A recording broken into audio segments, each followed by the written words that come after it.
दोस्तों, आज का टॉपिक है हमारा टीडीएस सेक्शन। हमने टीडीएस में सेक्शंस कुछ कवर कर चुके हैं ऑलरेडी, जैसे कि हमारा 194J, 194I, 194C कॉन्ट्रैक्ट, ये सारे हम कवर कर चुके हैं। इस सेक्शंस के अंदर हम टीडीएस कैसे काटते हैं किसी भी पार्टीज़ का, वो हम कवर ऑलरेडी देख चुके हैं। अभी आज हम सेक्शन पढ़ने वाले हैं, उनका नाम है इंटरेस्ट ऑन सिक्योरिटीज़, जो कि कवर है सेक्शन 193 के अंदर। ठीक है, तो इंटरेस्ट ऑन सिक्योरिटीज मतलब इस पे भी टीडीएस कटता है। टीडीएस आपकी इनकम पे कटता है। इनकम कुछ सिलेक्टेड्स होती हैं जो जो हम एक एक पॉइंट करके पढ़ने वाले हैं। यानी कि अगर आपकी इनकम इंटरेस्ट से हो रही है, ब्याज से हो रही है, कैसा ब्याज? जो कि आपको सिक्योरिटीज पे मिलता हो। फिर से मैं कवर करता हूँ दोस्तों, अगर आपने किसी कंपनी की सिक्योरिटीज में पैसा लगा रखा है, ठीक है, क्या होता है, हम पैसे अर्न करते हैं, पैसे कमाते हैं, चाहे जॉब से या किसी भी अदर सोर्स से पैसा कमाया। अब हम उस पैसे को चाहते हैं कि कहीं ऐसी जगह इन्वेस्ट करें जहां से हमें इंटरेस्ट मिले इस पैसों पे, ठीक है, ब्याज मिले। तो अगर आपने किसी कंपनी का किसी भी सिक्योरिटीज के अंदर पैसा लगाया, तो क्या होगा, आपका बेनिफिट क्या होगा कि आपको उस पर इंटरेस्ट मिलेगा। ठीक है, अच्छा, कंपनी क्यों लेती है, कंपनी क्यों आपको इंटरेस्ट देगी, कंपनी क्यों आपका पैसा रखे? दोस्तों, बेसिकली क्या होता है, कोई गवर्नमेंट नहीं, किसी भी कंपनीज का या गवर्नमेंट का भी ले लो आप, किसी भी दोनों पार्ट का, उनको पैसा चाहिए होता है फंडिंग करने के लिए, आगे अपने बिजनेस को एक्सपेंड करने के लिए, आगे अपने सोर्स को एक्सपेंड करने के लिए। तो क्या होता है, वो जैसे वो रिलायंस कंपनी है, रिलायंस पावर है, तो रिलायंस पावर को मान लो उत्तराखंड में एक प्रोजेक्ट लगाना है ना, उसको उस प्रोजेक्ट के लिए काफ़ी फंड चाहिए होगा। तो वो क्या करेगी, अपनी कंपनी के शेयर्स निकालती है, डिबेंचर्स निकालती है, बॉन्ड्स निकालती है। ठीक है, तो दोस्तों, जैसे कि मैंने यहाँ पे अभी 3 वर्ड यूज किए सिक्योरिटीज में, तो दोस्तों सिक्योरिटीज में तो हमारा शेयर्स भी आता है, ठीक है, बॉन्ड्स भी आते हैं, ये आपने I think 11th 12th class में पढ़ा भी होगा, और डिवेंचर भी आते हैं। ठीक है, इनको बेसिकली हम क्या बोलते हैं, ऋण पत्र। शेयर्स क्या होते हैं, ये आप कंपनी जो है अपनी कंपनी का शेयर देती है आपको, यानी आपको मालिकाना हक देती है। अगर आपने किसी भी कंपनी का शेयर ले रखा है, तो जितना परसेंट शेयर ले रखा होगा, आप उतनी परसेंट कंपनी के मालिक होते हो। You have a voting right also. Okay, तो बट शेयर्स पे गाइस आपको इंटरेस्ट नहीं मिलता, ये तो आपको पता ही होना चाहिए कि शेयर्स पे हमें इंटरेस्ट नहीं मिलता। हाँ, बॉन्ड्स पे एंड डिवेंचर पे मिलता है इंटरेस्ट। तो हम सेक्शन 193 के अंदर उन सिक्योरिटीज की बातें करेंगे जिस पे हमें इंटरेस्ट मिलता हो, क्योंकि इंटरेस्ट ऑन सिक्योरिटीज की बातें हो रही हैं, यानी वो वाली सिक्योरिटीज जिन पे आपको इंटरेस्ट मिलता हो। ठीक है, तो शेयर्स पे हमें इंटरेस्ट नहीं मिलता। शेयर्स पे क्या मिलता है हमें, डिविडेंड। अगर आप किसी कंपनी का शेयर लोगे तो आपको कंपनी डिविडेंड देगी। डिविडेंड क्या होता है, पार्ट ऑफ प्रॉफिट, प्रॉफिट का कुछ पार्ट देगी आपको। ठीक है, यानी ऑब्वियसली बात है, आप कंपनी के मालिक बन गए हो, कंपनी के शेयर होल्डर हो, यानी you are owner of the company of that particular share. आप उस पॉइंट के लिए, उस परसेंटेज के लिए शेयर कंपनी के मालिक हो, और मालिक को कभी ब्याज नहीं मिलता। मालिक क्या होता है, अपना प्रॉफिट लेता है। कंपनी को अगर प्रॉफिट हुआ तो आपको प्रॉफिट में से आपको पार्ट डिस्ट्रीब्यूट हो जाएगा, अगर प्रॉफिट नहीं हुआ तो आपको लॉस बियर करना पड़ेगा, आपके शेयर्स डाउन हो सकते हैं। ओके,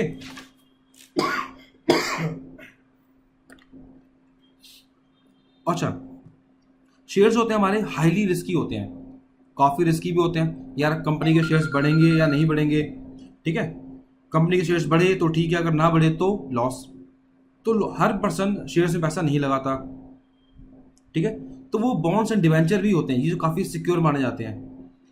सिक्योर कैसे, कि आपने किसी कंपनी का अगर बॉन्ड डिवेंचर ले रखा है, तो ये बेसिकली क्या होता है, कंपनी आपसे बोलती है जी हमें ऋण दो, हमें लोन दो, आप हमें पैसा दोगे, हम आपके पैसे पे आपको फिक्स इंटरेस्ट देंगे, हम इतने परसेंटेज फिक्स देंगे इंटरेस्ट, चाहे हमें लॉस हो या प्रॉफिट हो, तो आपको उससे कंसर्न नहीं है, आपको इंटरेस्ट तो मिलना ही मिलना है। ठीक है, तो क्या होता है इसमें, आपको इंटरेस्ट मिलता है, तो ये रिस्क फ्री होते हैं। तो कई कंपनीज को, कई पर्सन को बॉन्ड डिवेंचर भी समझ में आता है। क्या कंपनी के बॉन्ड डिबेंचर लो, ये रिस्क फ्री होते हैं, शेयर्स तो हाईली रिस्की होते हैं, ठीक है। और वैसे भी शेयर्स पे हमें डिविडेंड मिलता है, पार्ट ऑफ प्रॉफिट, लाभांश मिलता है, लाभांश, इंटरेस्ट नहीं मिलता शेयर्स पे, ठीक है।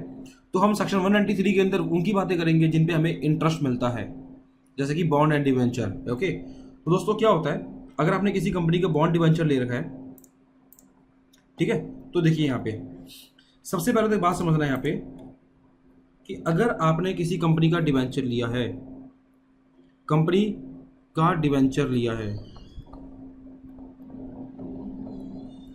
कंपनी का डिवेंचर लिया है, ओके, तो क्या होगा, कंपनी आपको इंटरेस्ट देगी, तो जो इंटरेस्ट देगा वो क्या होगा, आपके लिए पेयर होगा। और यहाँ पे कौन हो, आपने कंपनी का डिवेंचर लिया है, आप कौन हो, पेई।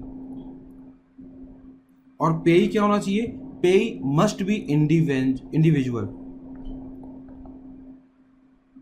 ओके दोस्तों, यानी आपका इंडिविजुअल होना कंपलसरी है।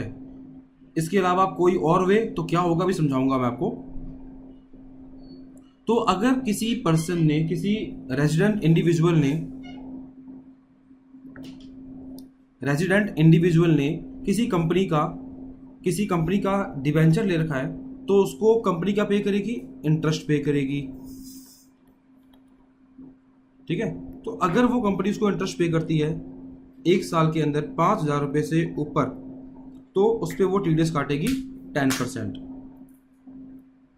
सिंपल है।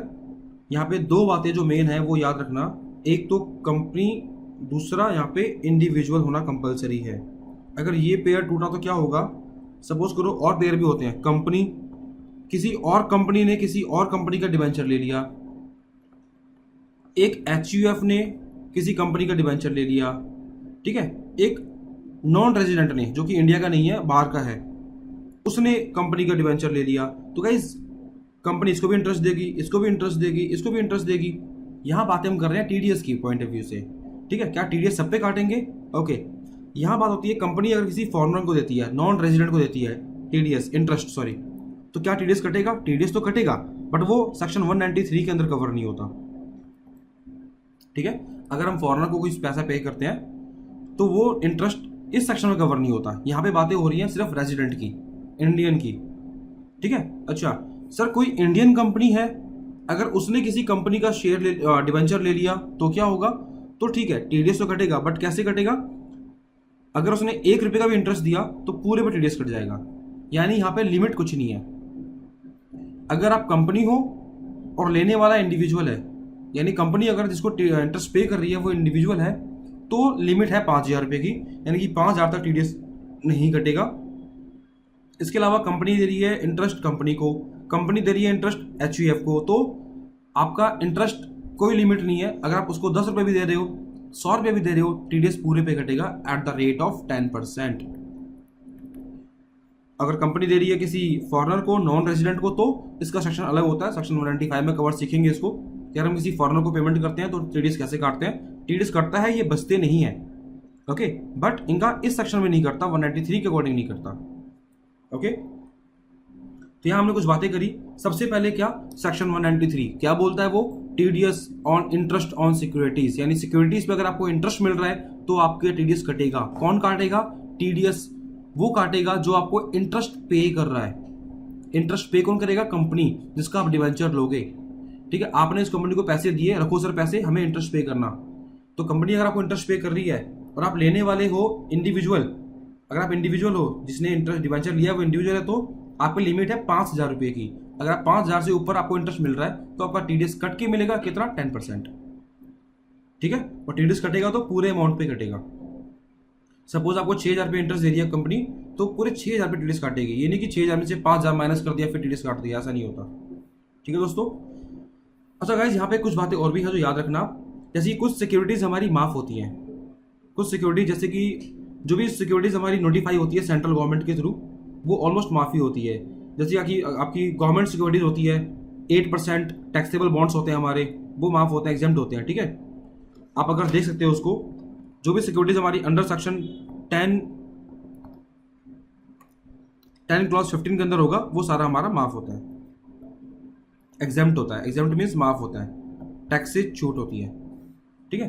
तो सारी सिक्योरिटीज पे मिलने वाला इंटरेस्ट में टीडीएस पे नहीं आता, कुछ आप नेशनल डिफेंस के सिक्योरिटीज खरीद लो, कुछ बॉन्ड्स ले लो गवर्नमेंट सिक्योरिटीज के, सेंट्रल गवर्नमेंट के, स्टेट गवर्नमेंट के, तो उन पे माफ होता है। अगर वो इंटरेस्ट पे करते हैं आपको तो वो टैक्स फ्री होता है, टीडीएस नहीं करता उस पर।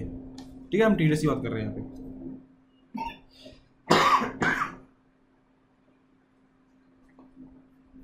ओके,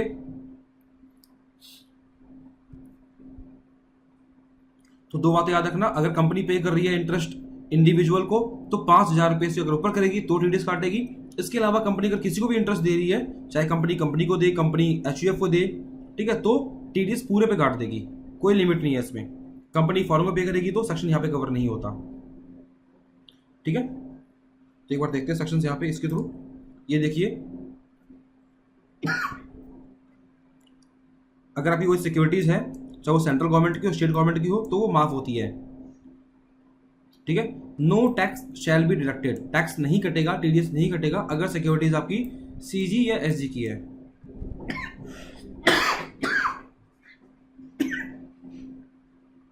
ओके,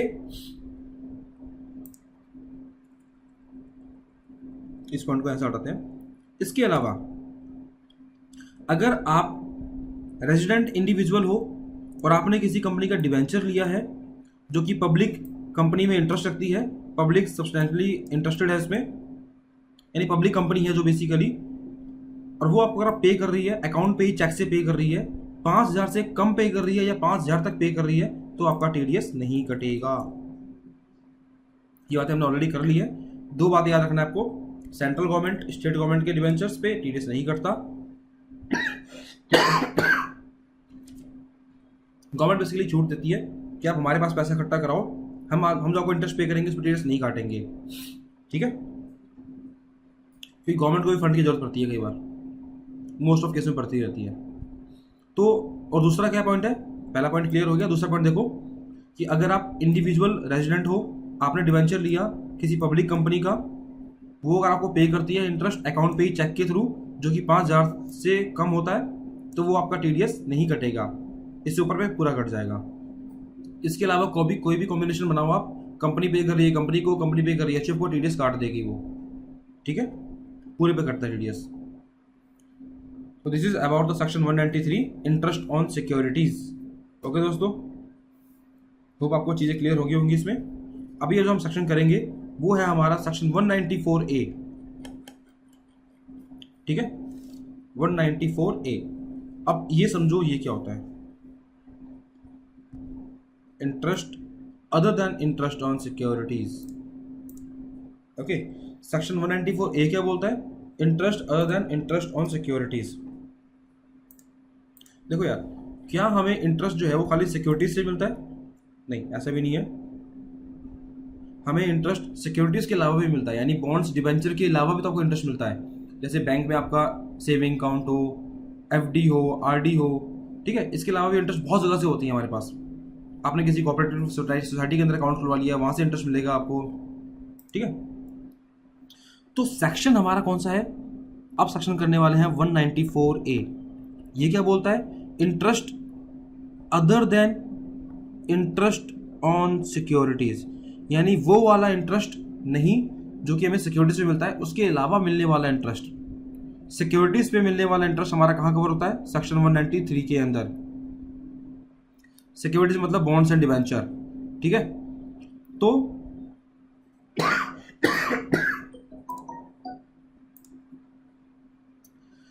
दोस्तों सिक्योरिटीज पे मिलने वाला इंटरेस्ट हमारा कवर होता है सेक्शन 193 के अंदर। बट हमारे पास इंटरेस्ट सिक्योरिटीज के अलावा भी आता है, तो वो सेक्शन कवर होगा हमारा 194A के अंदर। ठीक है, interest other than interest on securities, section 194A। तो देखते हैं इसको भी एक बार।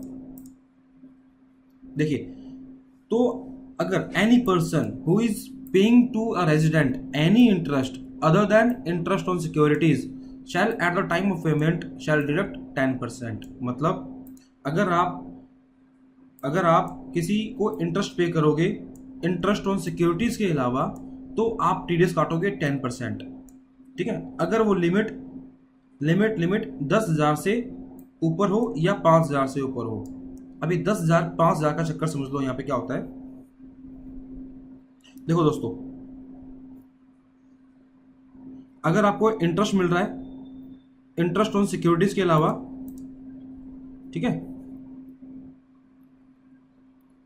सिक्योरिटीज के अलावा, तो कवर होगा आपका सेक्शन 194A के अंदर, क्योंकि सिक्योरिटीज वाले इंटरेस्ट को हमने कवर कर लिया सेक्शन 193 के अंदर, ठीक है।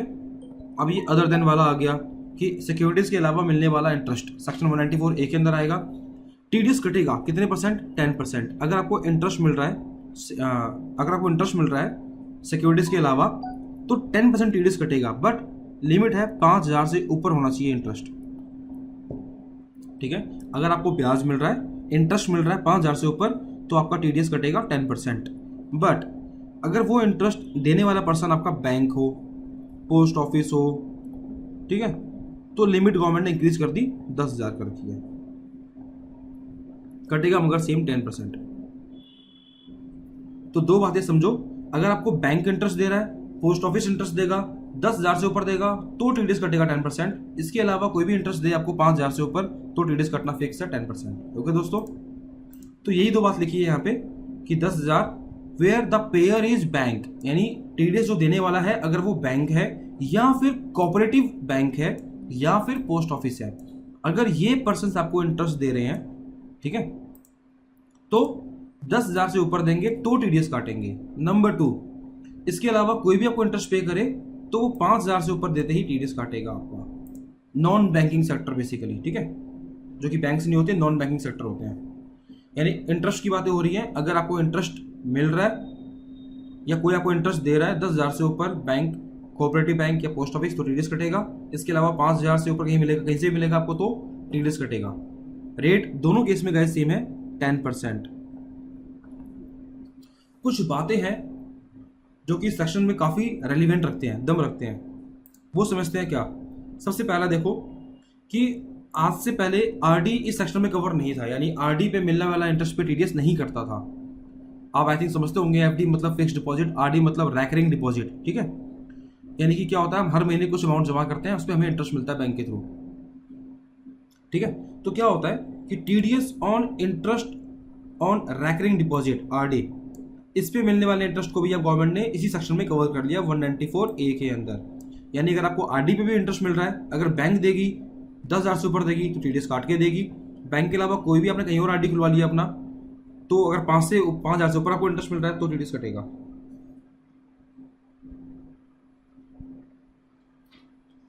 ठीक है। यानी आरडी भी कवर हो चुका है आपका इस टाइम पीरियड के बाद से, 1/6/2015 से। ओके, तो ये बातें हो गई आपकी आरडी की। नंबर 2, कुछ और बातें गवर्नमेंट ने इसमें ऐड करी है। Tax deduction from interest on compensation awarded by motor accident claims tribunal to be made at the time of payment where aggregate interest payment is more than 50,000। समझते हैं इस बात को। क्या होता है गाइस, सपोज करो आपकी कार का एक्सीडेंट हो गया, तो क्या होगा, आप एक्सीडेंट क्लेम करोगे, आप अमाउंट क्लेम करोगे, ठीक है।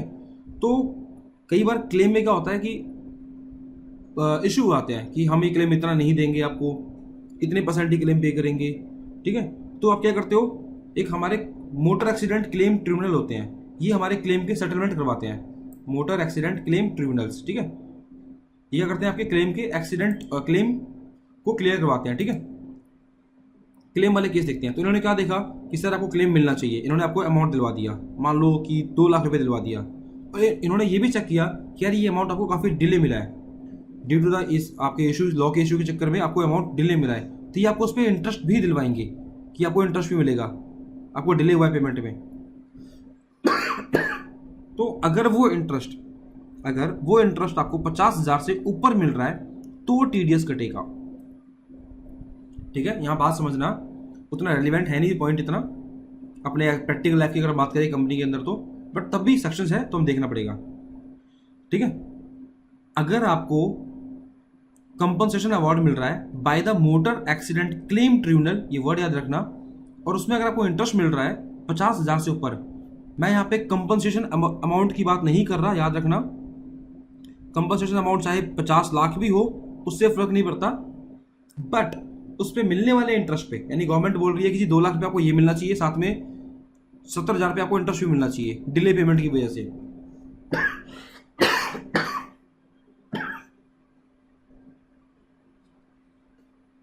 ठीक है, तो 70,000 पे जो आपको इंटरेस्ट मिल रहा है, ये इंटरेस्ट अमाउंट वो 50,000 से ऊपर है तो आपका टीडीएस कटेगा। रेट अगेन सेम है 10%। Okay, motor accident claim tribunal अगर आपको इंटरेस्ट दे रही है 50,000 से ऊपर दिलवा रही है तो आपका टीडीएस कट के मिलेगा। कौन काटेगा? जो आपको पेयर है, जो देने वाला है आपको इंटरेस्ट।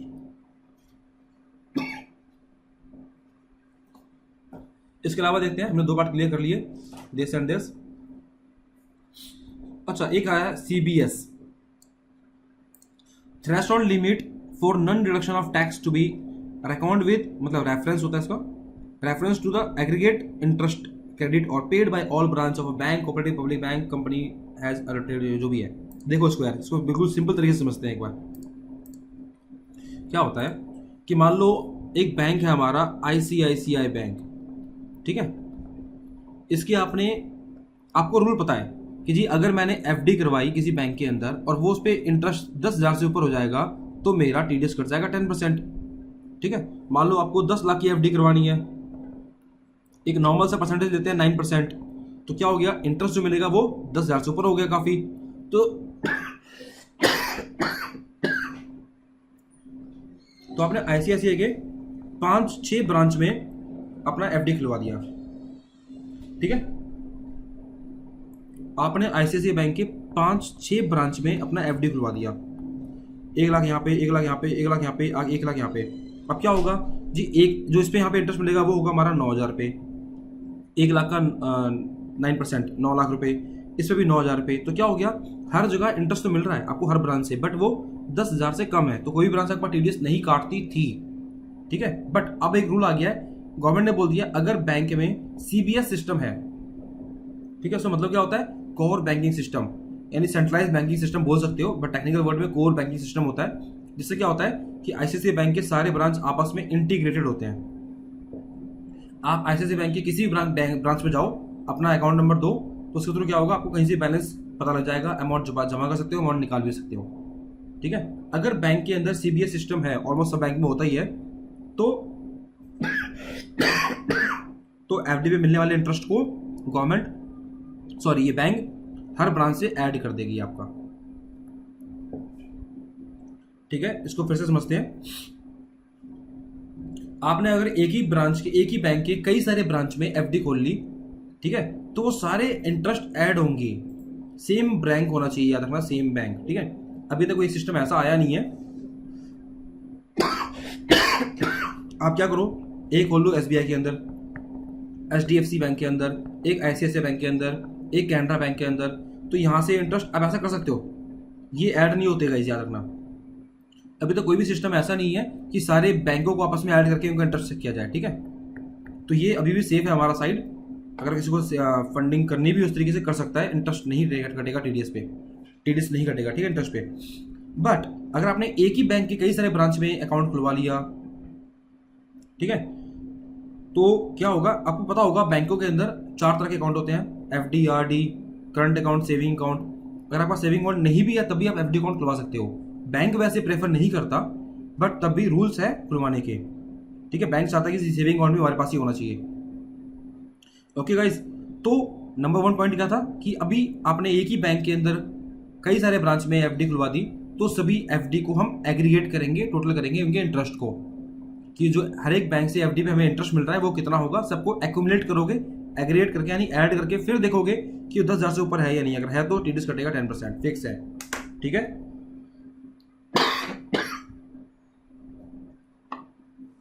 ओके, तो हमारी ये वाली बात क्लियर हो गई कि जो थ्रेशोल्ड लिमिट होती है, जो कि आपकी एग्जम्पशन लिमिट होती है, वो हम एग्रीगेट करके चेक करते हैं बैंकों के। ठीक है,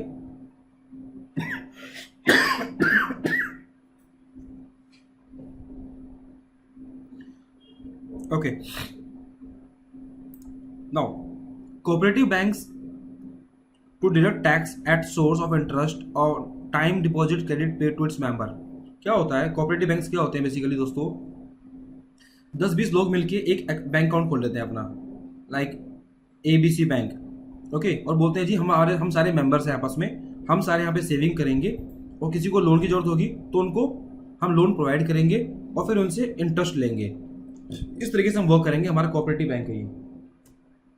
ठीक है, तो गवर्नमेंट क्या बोल रही है कि जी आप इस पे भी अगर आप इंटरेस्ट अगर आप किसी को इंटरेस्ट पे करोगे, यानी सारे मेंबर हैं, सबने बैंक अकाउंट खोल लिया अपना, उसमें कोई सेविंग अकाउंट है, किसी ने एफडी खोल लिया, किसी ने आरडी खोल लिया, इस तरह से काम चल रहा है बैंक का। ठीक है, तो क्या होता है कि वो अपने कस्टमर्स को कस्टमर नहीं मेंबर्स बोलते हैं। ठीक है, याद रखना, कोऑपरेटिव बैंक में जो बंदे होते हैं उनको मेंबर्स बोलते हैं। जैसे मैंने अकाउंट खोला ICICI बैंक के अंदर, तो मैं उनका कस्टमर हूँ, मैं नॉट अ मेंबर नहीं हूँ ICICI बैंक का।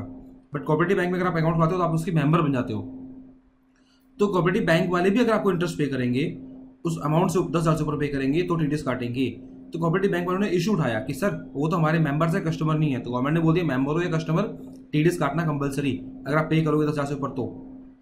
ठीक है, तो छोटे से पॉइंट से याद रखना। सबसे पहला पॉइंट क्या, आरडी पे भी TDS कटता है अगर वो लिमिट से ऊपर पे करेंगे तो। ठीक है, दूसरा, अगर मोटर एक्सीडेंट क्लेम ट्रिब्यूनल आपको इंटरेस्ट पे दिलवा रहे हैं 50,000 से ऊपर तो TDS कटेगा। कौन काटेगा, जो पे करेगा आपको वो। कंपनसेशन अमाउंट पे TDS नहीं करता, याद रखना। इस पे की बात नहीं कर रहे हैं हम, इसकी बात कर रहे हैं इंटरेस्ट की। कंपनसेशन अवार्ड पे जो आपको अमाउंट मिलने वाला है उसके ऊपर अगर आपको इंटरेस्ट मिल रहा है तो, अगर वो 50,000 से ऊपर होगा तो। नंबर थर्ड पॉइंट, सर अगर आपने एक ही बैंक के कई सारे ब्रांच में एफडी खोल दी तो सारे ऐड होके खुलेंगे।